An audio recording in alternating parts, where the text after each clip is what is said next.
வணக்கம். தமிழ்நாட்டுல வாழ்ந்த ஞானிகள் தான் சித்தர்கள் இல்லையா?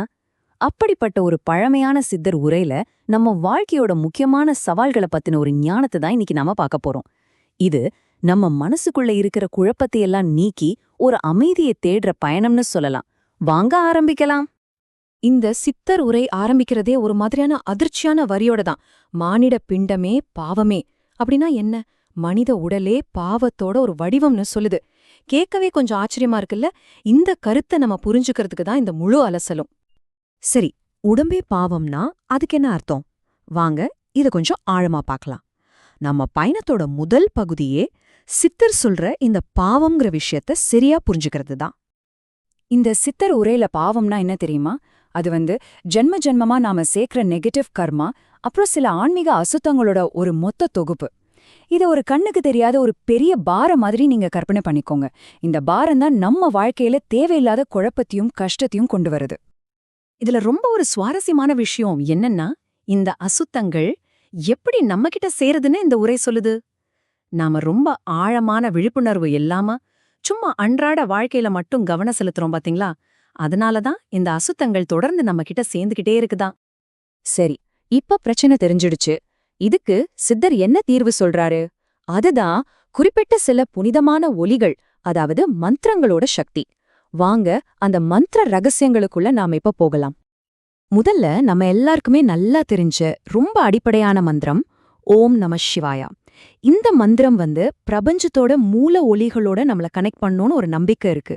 அதனாலதான் இது நம்மளோட முதல் படி, ரொம்ப சக்தி வாய்ந்த ஒரு கருவி. ஆனா இந்த ஓம் நம சிவாய்ங்கிறது ஒரு ஆரம்பம்தான். சித்தர் இதுக்கு மேலேயும் சில ரகசியமான மூலமந்திரங்களை சொல்றாரு. அது என்னன்னா, ஐயும் கிளியும் சவ்வும் அம்மும் உம்மும் சிம்மும் மம்மும். இதெல்லாம் வெறும் வார்த்தைகள் கிடையாது. இதுல ஒவ்வொரு ஒலிக்கும் ஒரு குறிப்பிட்ட ஆற்றல் இருக்கு.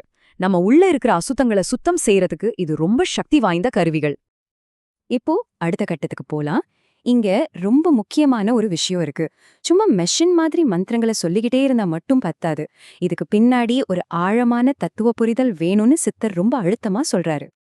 அப்படி என்ன தத்துவம்னு கேக்குறீங்களா? அது இதுதான். நாராயணன், பிரம்மா, முருகன், இப்படி நாம அலகலகா பேர்ல வணங்குற எல்லா தெய்வங்களும் அடிப்படையில ஒண்ணுதான். எல்லாம் ஒரே தெய்வீக சக்திதான்னு சித்தர் சொல்றாரு. இந்த ஒற்றுமையை புரிஞ்சுக்கிறது தான் இங்க ரொம்ப முக்கியம். பாருங்க, சித்தர் இத ஒரே வரியில எவ்ளோ அழகா சொல்றாரு. இவ்வனைத்தும் இணைந்ததொன்று மனிதனுக்கு புரியையில் பாவம் ஓடிடுமே. அதாவது இந்த எல்லா தெய்வங்களும் ஒண்ணுதான்ற உண்மை ஒருத்தருக்கு புரிஞ்சிடுச்சுன்னா பாவம் தானாவே அவங்கள விட்டு ஓடி போயிடுமாம். இப்போ இந்த உரை நம்ம கிட்டேயே சில அடிப்படையான கேள்விகளை கேக்குது. நம்ம ஆன்மா எங்க இருந்து வந்துச்சு? இந்த உடம்பு எங்க இருந்து வந்துச்சு? நீங்களே ஒரு நிமிஷம் யோசிச்சு பாருங்களேன். இதுலேருந்து என்ன தெரியுது? நம்மளோட மூலத்தை, அதாவது நான் யாரு என்றத புனிஞ்சுக்கிறதான் அந்த பாவத்தை விரட்டுறதுக்கான கடைசி சாவி, அல்டிமேட் கீன்னு இந்த உரை சொல்லுது. அடுத்த பகுதிக்கு போகலாம். சரி, இந்த ஞானமெல்லாம் நமக்கு இப்ப இருக்கிற காலகட்டத்துல சவால்களை ஜெயிக்க எப்படி ஒரு வலிமையை கொடுக்கும் பார்க்கலாம். இந்த ஞானத்தை நாம அடைஞ்சதுக்கு அப்புறம் நமக்குள்ள ஒரு வலிமை வரும்னு சித்தர் சொல்றாரு. அந்த வலிமை நம்மள நாமளே சரி பண்ணிக்கிறதுக்கு மட்டும் இல்ல, மத்தவங்களுக்கும் இந்த ஞானத்தை நோக்கி வழிகாட்டவும் பயன்படுமா. இங்கே ஒரு முக்கியமான ஒப்பீடு இருக்கு. பிரச்சனை என்ன, தீர்வு என்னன்னு பார்க்கலாம். சித்தர் பிரகாரம் நாம வாழற இந்த கலியுகத்துல குழப்பங்கள் ரொம்ப அதிகமா இருக்கும். குறிப்பா சனியோட தாக்கம் ஜாஸ்தியா இருக்கும்.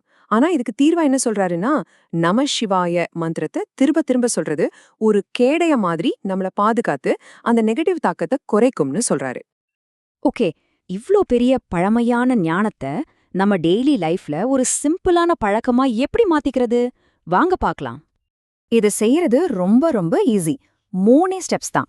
முதல்ல ஒரு அமைதியான இடத்துல ஒரு 5-10 நிமிஷம் ஒதுக்குங்க. 2வது, மனசுக்குள்ளேயே நம சிவாயா மந்திரத்தை திரும்ப திரும்ப சொல்லுங்க. கடைசியா வேற எதையும் யோசிக்காம அந்த மந்திரத்தோட அதிர்விலேயே உங்க மனசை நிக்க வைங்க. அவ்வளவுதான், சிம்பிள். இந்த அலசலோட கடைசியில இந்த ஒரு சக்தி வாய்ந்த கேள்வியோட உங்களை நான் விட்டுட்டு போறேன். ஒரு நாளைக்கு வெறும் 5 நிமிஷம் உங்க விதியாயே மாத்த முடியுமா? யோசிச்சு பாருங்க.